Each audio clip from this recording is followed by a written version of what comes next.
รู้ก็สู้รู้จิตไม่ได้เห็นสารพัดที่มันเห็นก็สู้เห็นจิตตัวเองไม่ได้รู้สารพัดที่เรารู้ก็สู้รู้กายไม่ได้เห็นสารพัดเห็นก็สู้เห็นกายไม่ได้รู้กายเห็นกายรู้จิตเห็นจิตเป็นผู้ที่เห็นความจริงทุกลมหายใจ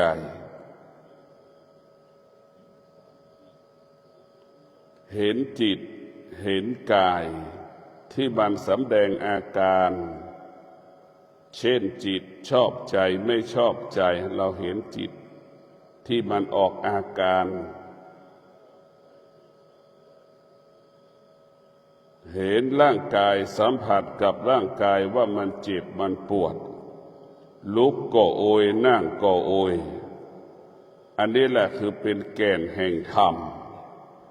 นี่แหละเป็นสาระของธรรมนี่แหละคือแก่นแห่งความจริงสาระแห่งความจริงส่วนมากเราไปรู้เรื่องอื่นๆไปเห็นแต่สิ่งอื่นๆมันไม่ใช่กายไม่ใช่จิตหลักของพระปฏิบัติธรรมหลักของผู้ปฏิบัติธรรมคงไม่แตกต่างจากนักศึกษาแพทย์เรียนรู้เรื่องโครงสร้างของร่างกายตั้งแต่เริ่มการผ่าตัดต้องพิจารณาที่จะเอามีดมาวางไว้ตรงไหนใช้สมาธิใช้สติที่จะกำหนดเอามีด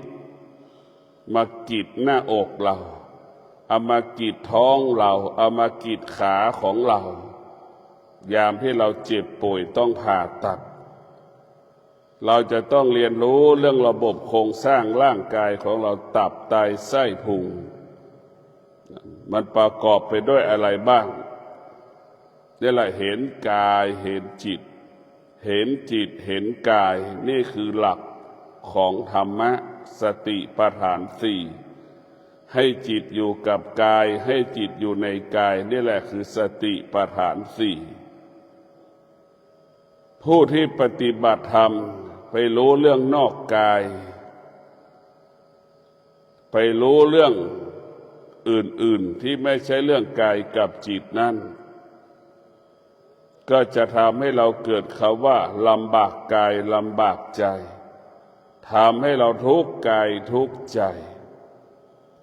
มันจะไม่เข้าใจความจริงของการเกิดมาเป็นมนุษย์มันไม่เข้าถึงการเป็นมนุษย์ถ้าเรารู้กายของเราเข้าถึงกายของเราเราจะรู้การเป็นมนุษย์ว่ามันเป็นเช่นนี้เป็นแบบนี้สติรู้กายสติรู้จิตทุกขณะลมหายใจกายของเรามันคงสภาพเดิมไม่ได้นั่งแล้วมันก็เจ็บปวดอย่างนี้กายมันคงสภาพเดิมไม่ได้เกิดอาการเจ็บปวดเกิดอาการไม่พอใจทางจิตใจอารมณ์ที่ไม่พึงปรารถนาปรากฏอารมณ์ที่พึงปรารถนาปรากฏเพราะฉะนั้นพวกเราทั้งหลายเรามีสติรู้เท่านั้นเราไม่ตามรู้ดีก็รู้ไม่ดีก็รู้มันต้องรู้แต่เราไม่ยึดติดสิ่งที่เรารู้เราต้องรู้เรื่องระบบ ของกายของจิตเมื่อเราพิจารณากายกับจิตเหมือนนักศึกษาแพทย์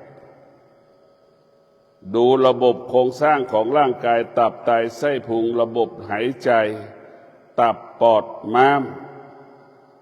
ที่อยู่ในร่างกายของเรามันเป็นลักษณะไหน จนให้จงที่สุดจงหมอสำเร็จการเป็นหมอนักศึกษาแพทย์สำเร็จจงการเป็นหมอได้จบหลักสูตรได้เช่นเดียวกับผู้ปฏิบัติธรรมเมื่อเห็นกายเห็นจิตก็สามารถบรรลุธรรมเห็นธรรมได้เช่นเดียวกับหมอเมื่อจบหลักสูตรแล้วก็สามารถเป็นหมอได้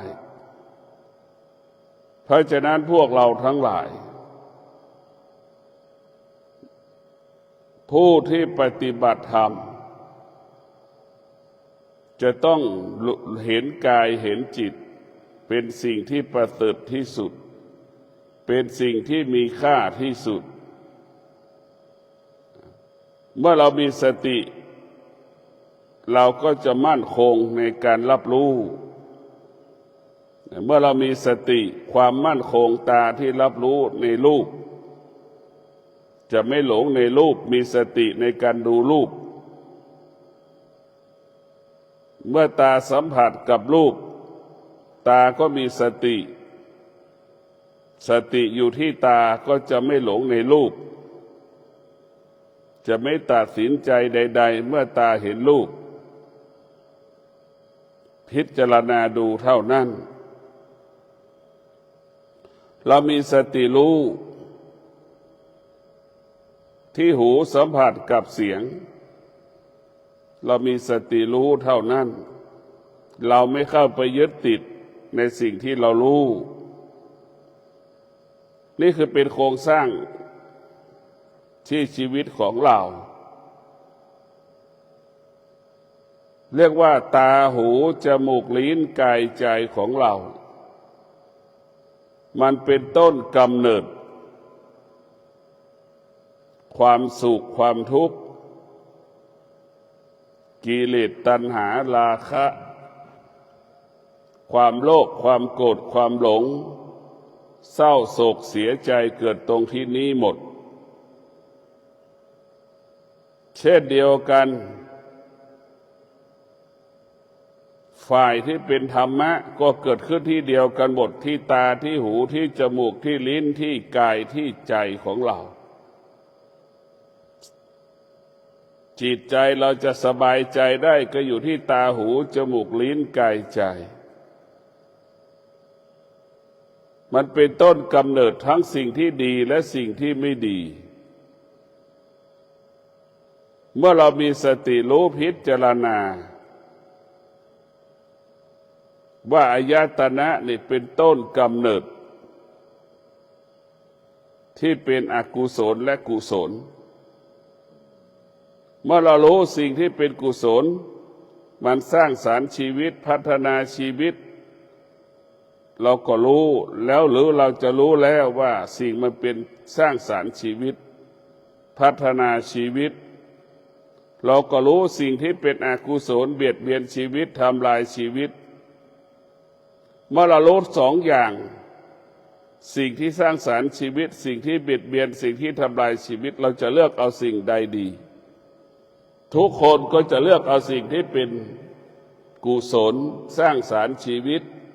ทำให้จิตใจเราสบายทำให้จิตใจเราสงบทำให้จิตเรานั้นไม่ต้องกังวลทำให้จิตเราสบายทำให้กายเราสบายเราก็จะเลือกเอาสิ่งที่เป็นกุศลทั้งสิ้นมากำกับชีวิตมาพัฒนาชีวิตเมื่อเรารู้สิ่งที่เป็นอกุศลเบียดเบียนชีวิตเราก็ละเราก็ทิ้งเราก็มีสติอยู่ห่างๆเราจะไม่เข้าไปเกี่ยวข้องไปผูกพันสิ่งที่เป็นอกุศลเราจะมีสติรู้อยู่สิ่งที่เป็นกุศลกายกรรมวจีกรรมมโนกรรมเราจะต้องมีสติสำรวมกายวาจาใจเราจะมีสติสำรวมกายวาจาใจเรามีสติรู้เท่านั้นดีก็เป็นเรื่องของเขาเรามีสติรู้เท่านั้นมีสติรู้ไม่ดีก็เป็นเรื่องของเขามีสติรู้เท่านั้นมีสติรู้ว่ามันดีก็มีสติรู้มันไม่ดีเราก็มีสติรู้เราไม่ควรเข้าไปยึดติดสิ่งที่เรารู้แต่เราต้องรู้ แต่เราไม่ยึดติดในสิ่งที่เรารู้จึงเกิดคำว่ารู้ด้วยปัญญาละและวางสิ่งที่เรารู้ทั้งหมดทั้งสิ้นเรารู้เราจะไม่ยึดติดกายของเราก็ประกอบไปด้วยตาหูจมูกลิ้นกายใจตลอดถึงจิตของเราจะไม่ให้ตาหูจมูกลิ้นกายใจเราเข้าไปยึดติดสิ่งที่เป็นอกุศลทั้งสิ้นสิ่งที่เป็นความโลภความโกรธความหลงทั้งสิ้นสิ่งที่เป็นกิเลสทั้งสิ้นเกิดที่เป็นตัณหาทั้งสิ้นสิ่งที่เป็นความอยากทั้งสิ้นเราจะไม่ให้จิตตาหูจมูกลิ้นกายใจไปเกี่ยวข้องผูกพันไปรับรู้เรื่องสิ่งเหล่านี้เพราะฉะนั้นพวกเราทั้งหลายเรามีสติพิจารณาเราจะมีสติพิจารณาให้จิตเราสงบให้กายเราสงบเราจะให้จิตอยู่กับกายให้จิตอยู่กับกายให้กายอยู่กับจิตให้กายเป็นบ้านของจิต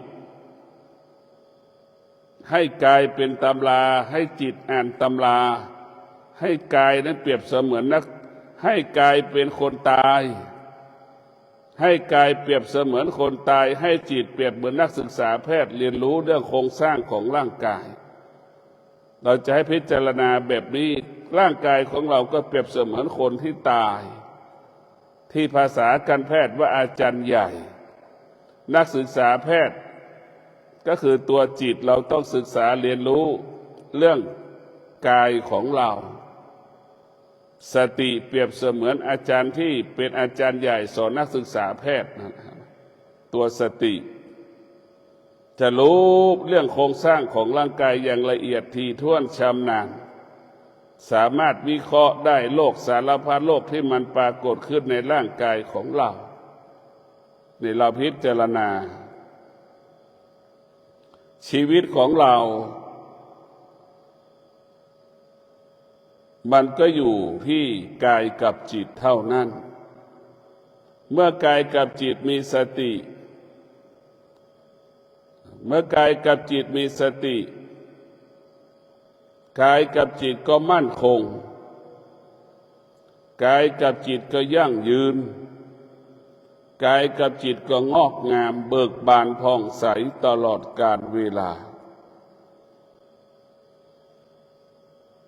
ธรรมชาติของมนุษย์นั้นจะหลงไหลในความโลภความโกรธความหลงธรรมชาติของมนุษย์นั้นมันเกิดการสัมผัส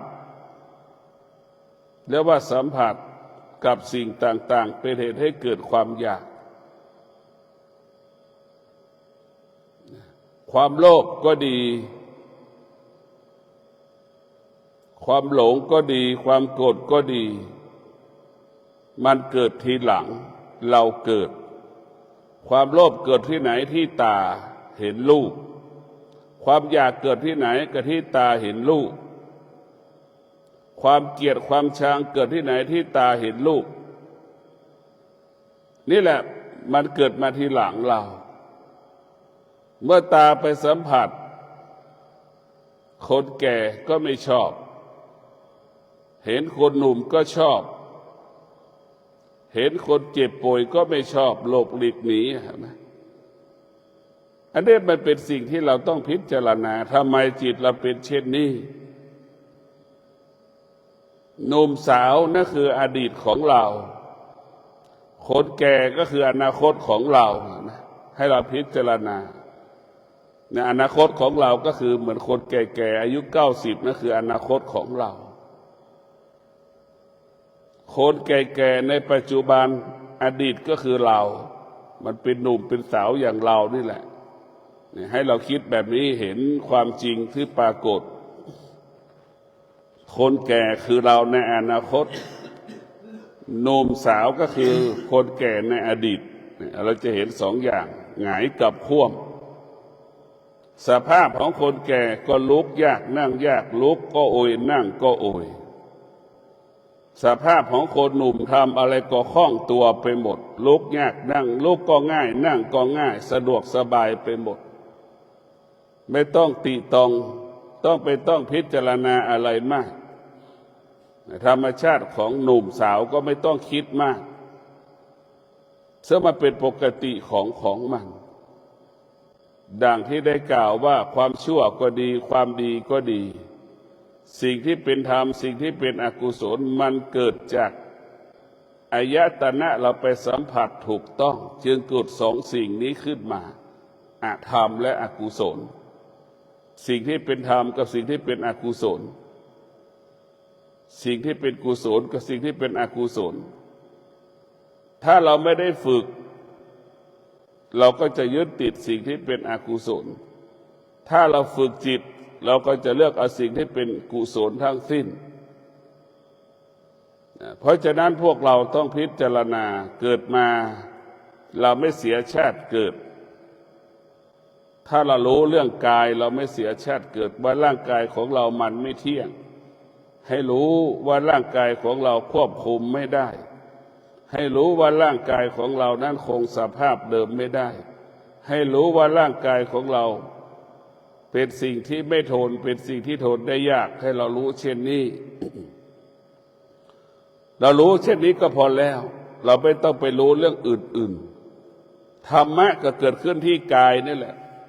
เราไม่ต้องไปรับรู้เรื่องธรรมะหัวข้อพระธรรม84,000พระธรรมขันธ์เราไม่ต้องไปรู้เราจะอ่านหนังสือสัก100 ปีก็สู้รู้กาย1 ชั่วโมงไม่ได้รู้กายรู้จิต1 ชั่วโมงไม่ได้รู้ความจริงรู้กายมารู้ความจริงเห็นกายก็เห็นความจริงที่มันปรากฏนั่งก็โอยลุกก็โอยนั่งก็โอยลุกก็โอยนั่งก็นอนโอยลุกก็โอยนอนก็ปวดทุกข์ทรมานนอนแล้วกลับหน้ากลับหลังหันหน้านอนตะแคงขวาก็โอยนอนตะแคงซ้ายก็โอยมันรู้นะเนี่ยเห็นกายว่ามันไม่เที่ยง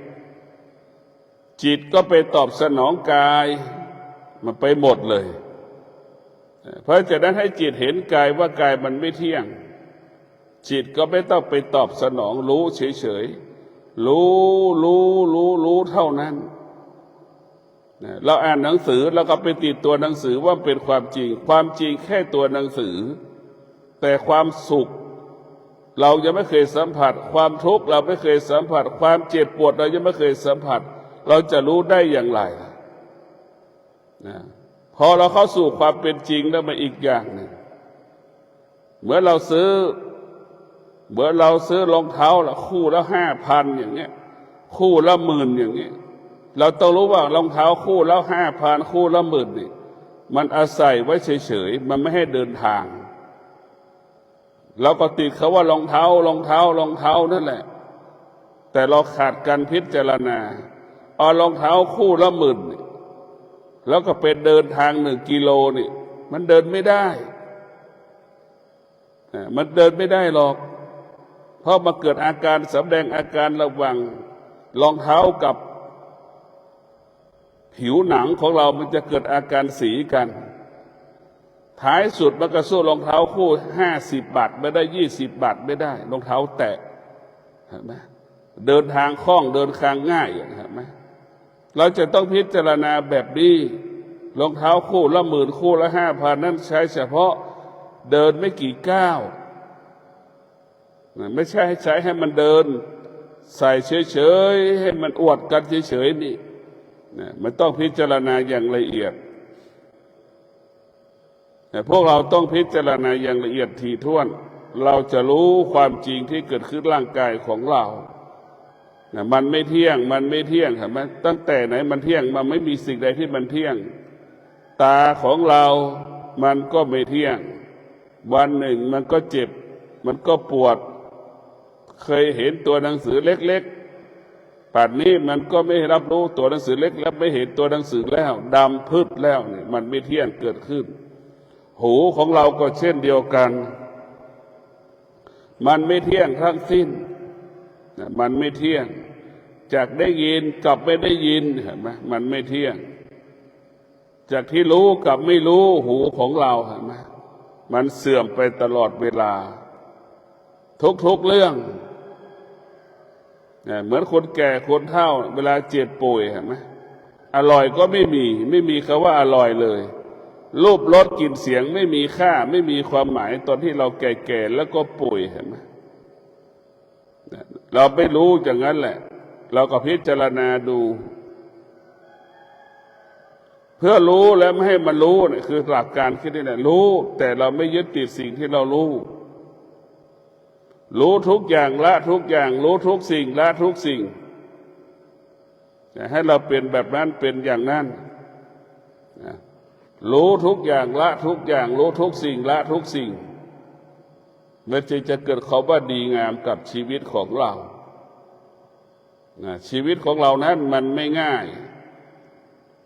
ถ้ามันจะง่ายต้องคือมีสติไอ้ที่มันยากเพราะเราไม่มีสติ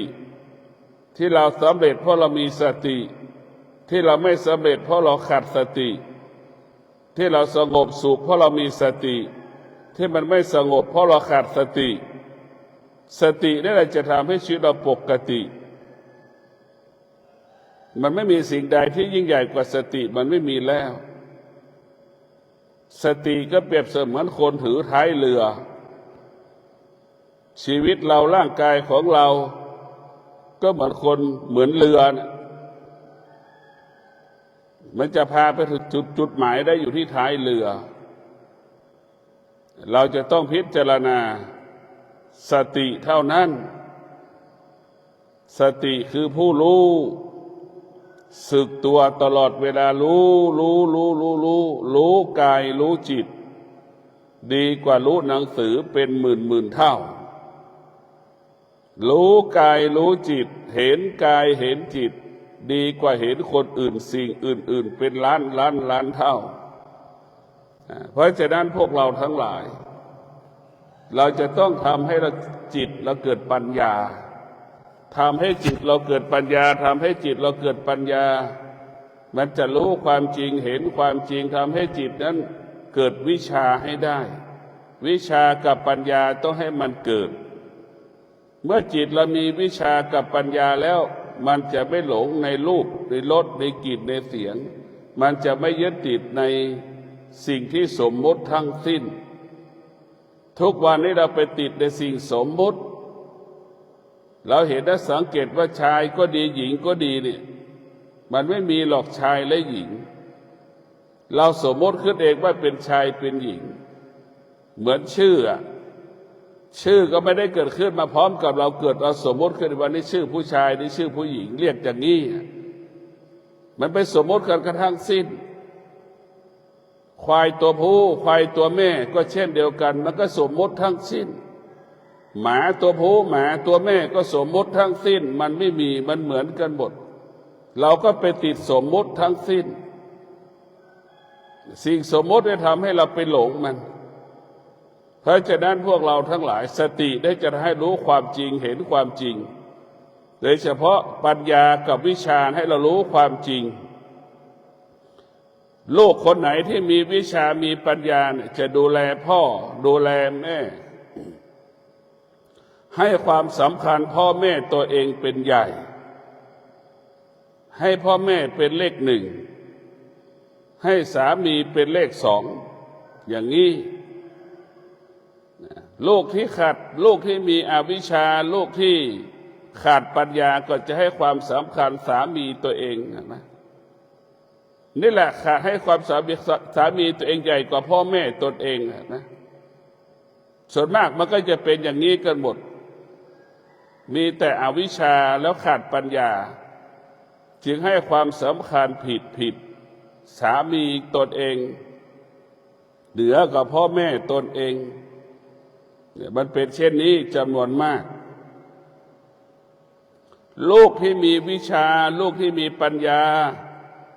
ก็จะเห็นความจริงรู้ความจริงว่าพ่อแม่ของเรานั้นมีแค่หนึ่งเท่านั้นพ่อแม่จะมีสองคนไม่มีพ่อแล้วก็มีหนึ่งคนแม่แล้วก็มีหนึ่งคนเท่านั้น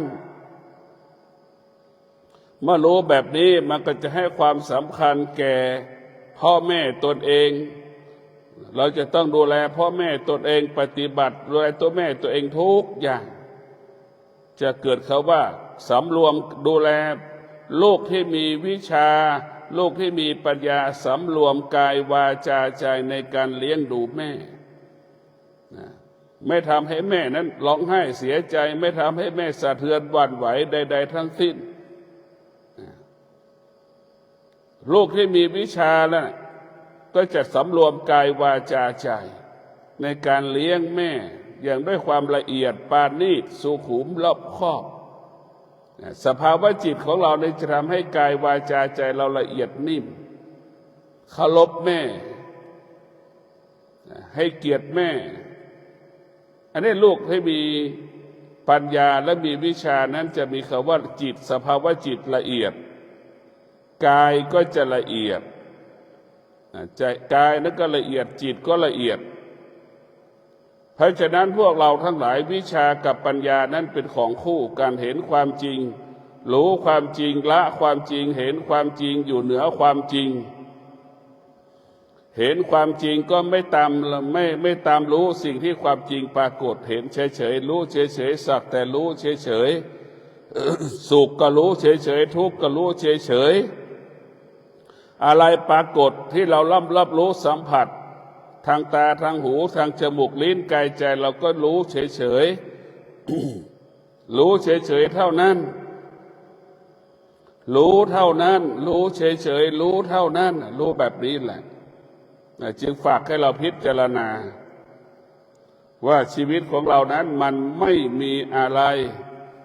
ผู้ที่มีสติก็จะเห็นว่าชีวิตเรามันไม่มีอะไรมันจะมีสติบำเพ็ญเพียรทำความดีให้กับตนเองมอบความดีให้กับตัวเอง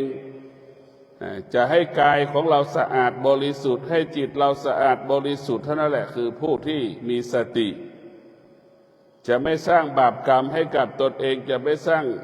ภาระปัญหาให้กับตนเองเป็นผู้ที่มีสติผู้ที่มีสติก็ประกอบด้วยผู้ที่มีวิชาผู้ที่มีปัญญาและสติวิชาปัญญานี่เป็นหัวใจสำคัญสติวิชาปัญญาให้รู้แจ้งรู้จริงรู้ความจริงว่าตนแลเป็นที่พึ่งแห่งตนเราจะรู้ความจริงได้ต้องมีวิชารู้ความจริงได้ต้องมีปัญญาแม่ก็ตายเราก็ตายอย่างนี้รู้ความจริงเห็นความจริงเวลาแม่ป่วยเราก็ไม่ต้องร้องไห้เศร้าโศกเสียใจแม่จะตายในเวลาแม่ตายเราก็ไม่ต้องร้องไห้เสียใจเราก็ตายแหละเราจะต้องพิจารณาทำอย่างไงเวลาเราเจ็บป่วย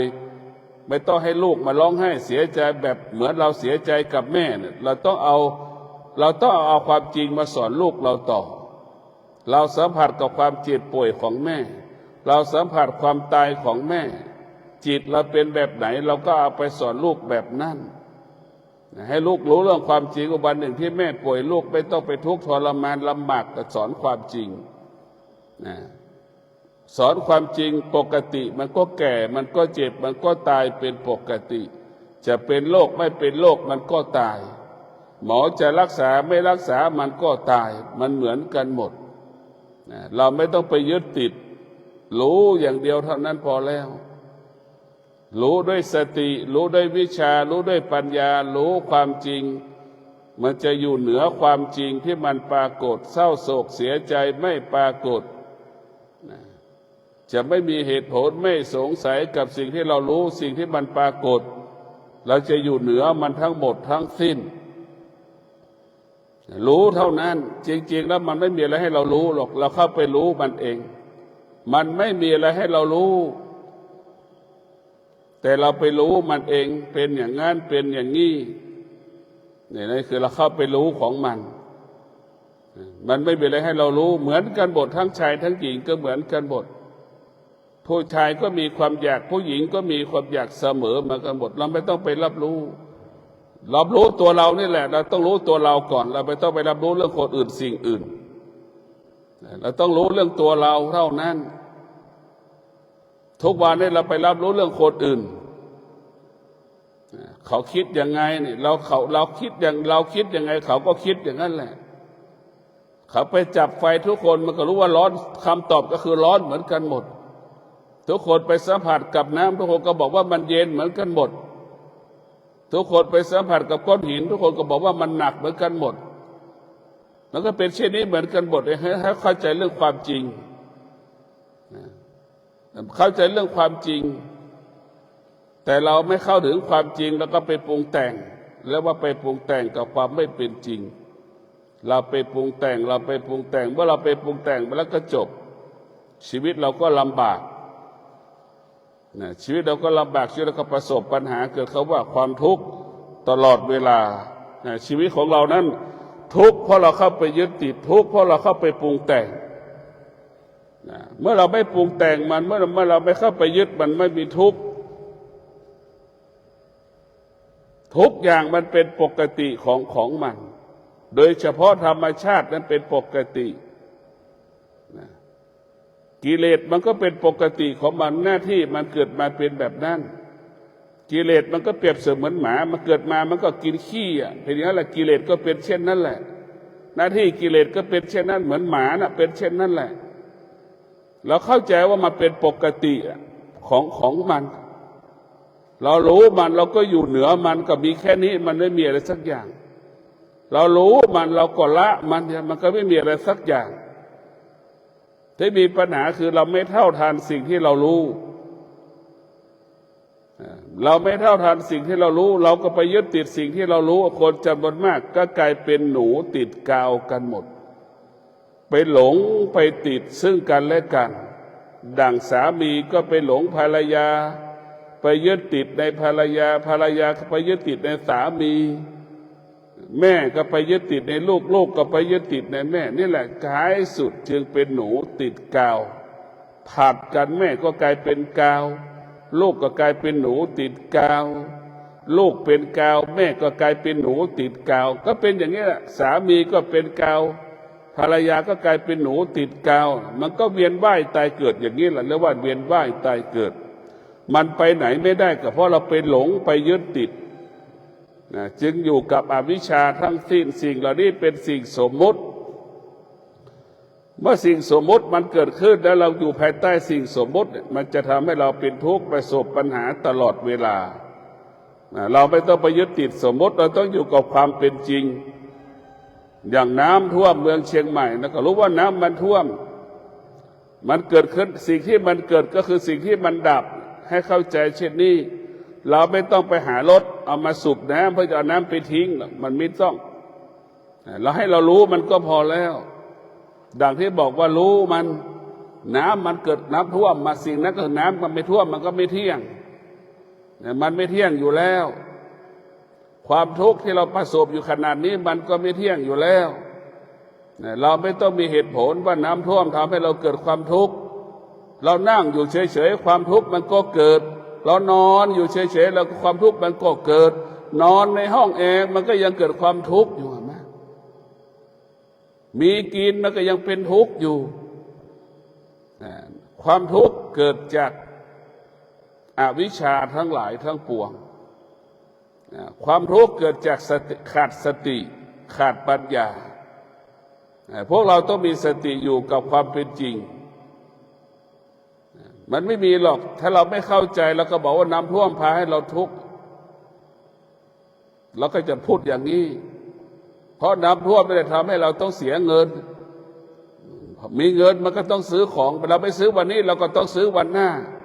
เราไม่ใช้เงินวันนี้เราก็ต้องใช้วันหน้าเหมือนกันหมดเนี่ยพอเราเข้าไปยึดติดคำว่าน้ำท่วมเราเป็นทุกข์เลยร้องไห้เสียใจตลอดเวลานี่ก็คือฝากให้พวกเราทั้งหลายได้พิจารณาความทุกข์มันไม่ได้เกิดจากความทุกข์ความทุกข์เกิดจากความคิดที่เราเข้าไปยึดติดความทุกข์เกิดจากการไม่รู้เมื่อเราไม่รู้จะเกิดความทุกข์ทั้งสิ้นขอให้พวกเราได้พิจารณาดูนี่เราไม่รู้ตัวไม่รู้ทำให้เราเป็นความทุกข์เห็นไหมนั่งอยู่เฉยๆก็เป็นทุกข์ยืนอยู่เฉยๆก็เป็นทุกข์เห็นไหมเศรษฐีมันก็ทุกข์แบบเศรษฐีอย่างคนจนก็ทุกข์อย่างคนจนพระสงฆ์ก็ทุกข์อย่างพระสงฆ์หนุ่มสาวก็ทุกข์อย่างหนุ่มสาวเด็กมันทุกข์อย่างเด็กมันไม่มีใครที่มันสุขมันมีสุขเหมือนกันทุกข์เหมือนกันสุขมันเด็กทุกข์มันเด็กสุขผู้ใหญ่ทุกข์อย่างผู้ใหญ่ เหมือนกันหมด แต่ถ้าเรามีแต่ผู้ที่ปฏิบัติธรรมสุขไม่มีทุกข์ไม่มีเราเห็นทุกข์เราออกจากทุกข์เราก็พ้นทุกข์เราเห็นสุขเราก็ออกจากสุขเราก็พ้นความสุขเหมือนกันหมดเราเห็นสุขก็คือเราเห็นทุกข์เราเห็นทุกข์ก็คือเราเห็นสุขสุขกับทุกข์ก็คือสิ่งเดียวกันดังมะม่วงผลไม้ที่มันดิบพอมันแก่มันก็ดิบก็สีเขียวแก่มันก็สีเหลืองดิบมันก็เนื้อมันแข็งแก่มันเนื้อมันนิ่มมันอ่อนเนี่ยให้เรารู้อย่างนั้นแหละมันอยู่ที่เดียวกันหมดมันไม่สามารถแยกแยะได้เพียงแต่เรารู้มันเมื่อจิตเราละเอียดเราก็จะเห็นสิ่งที่เป็นธรรมถ้าจิตเราหยาบเราก็จะเห็นสิ่งที่เป็นอธรรมนะเพราะฉะนั้นขอความสุขสวัสดีจงเกิดแก่ท่านทั้งหลายมีสติพิจารณากายให้เราเห็นกายเป็นต้นกำเนิดของธรรมให้เราเห็นจิตเป็นเหตุให้เกิดของเป็นเหตุให้เกิดธรรมธรรมะที่ดีธรรมะที่ประเสริฐเกิดจากกายของเรานี่แหละธรรมะที่ดีธรรมะที่ประเสริฐก็เกิดจากเกิดแก่เจ็บตายนี่แหละเป็นเหตุให้เรารู้ความโลภความโกรธความหลงนี่แหละเป็นเหตุให้เกิดธรรมะความอยากทั้งหลายเป็นเหตุให้เกิดธรรมะนี่สิ่งเหล่านี้เป็นเหตุให้เกิดธรรมะขอให้ท่านทั้งหลายมีสติรู้อาการของกายสิ่งที่กายสัมผัสกิจกายที่เราสัมผัสรู้สึกนั่นแหละคือธรรมะขอความสุขสวัสดีจงเกิดแก่ท่านทั้งหลายขอเจริญพร